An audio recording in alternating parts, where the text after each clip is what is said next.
Well, here's the headline. Jimmy Kimmel admits he lost half his audience for bashing Trump.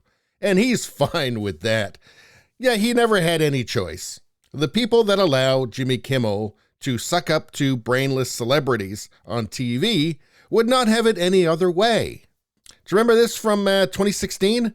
Jimmy Fallon under fire for humanizing Donald Trump, for humanizing him. How revealing is this about the media, really? And spoiler alert, Donald Trump is human. Trump opponents are saying Fallon created a promotional puff piece for Trump and instead should have used the opportunity to ask hard-nosed questions. Really? Like they do of Biden? Thank you for being here. Everybody likes Joe Biden, right? And regardless of however ideological Jimmy Kimmel is, if it's a choice between losing half your audience and keeping your job, well, it seems like a pretty simple choice for Jimmy Kimmel, doesn't it? And let's not forget that Jimmy Kimmel has some skeletons in his closet. I've stuffed something in my pants, and you're allowed to feel around on the outside of the pants. You have 10 seconds to then guess what is in my pants. You should use two hands. Two hands. You've done this before, haven't you? Maybe it would be...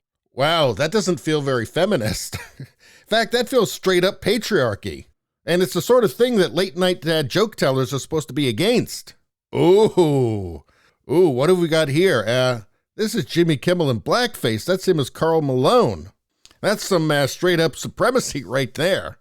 Now, I don't know if Jimmy Kimmel ever hung out with Justin Trudeau, but if they did, I hope there's photos.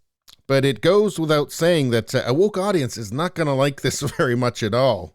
Seems like Jimmy Kimmel might have some making up to do, and what better way to do that than to demonize half the country?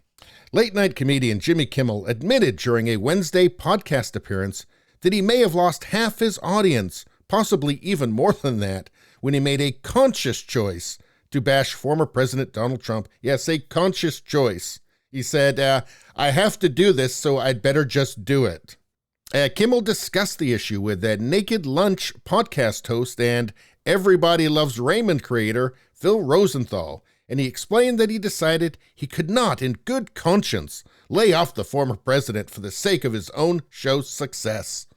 Rosenthal told Kimmel that what he and fellow late-night hosts Stephen Colbert and Seth Meyers were doing with regard to attacking Republicans from their large platforms amounted to a public service. See, this is what I'm talking about. They have to do it. If they don't do it, journalists and woke lunatics on Twitter will freak out, and then their bosses will freak out, and then they'll lose their jobs.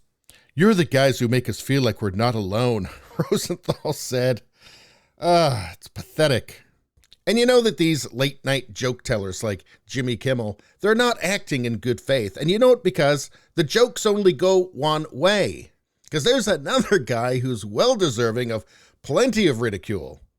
And what's his name? Oh, it's Joe Biden. And you don't see much of that, do you?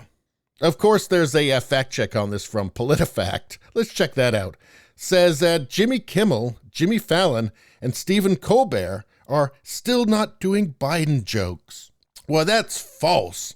They're totally fair. I mean, it says right here in this PolitiFact fact check. And they've even got examples here. Let's go through. Here's a joke from Jimmy Fallon. Biden's dealing with North Korea, a border crisis, and a global pandemic. But of course, the first question will be, Sir, why did you fall 3 times going up the stairs of Air Force One? So that's making fun of the media. That's not making fun of Biden. So thank God for fact checks, right? Let's see. How about Stephen Colbert? He made a quip about Biden falling. He said, Biden promised 100 million shots in 100 days. Well, last week he fulfilled that goal in 58 days. Our new president is on a roll, baby. Nothing can stop him now, except stairs. Okay, so you praise him and then throw a very, very, very soft jab at the end there. All right. I guess that proves that Stephen Colbert is neutral, right? Let's see. And they have one example from Jimmy Kimmel here. Let's hear it. It was Inauguration Day here in the USA.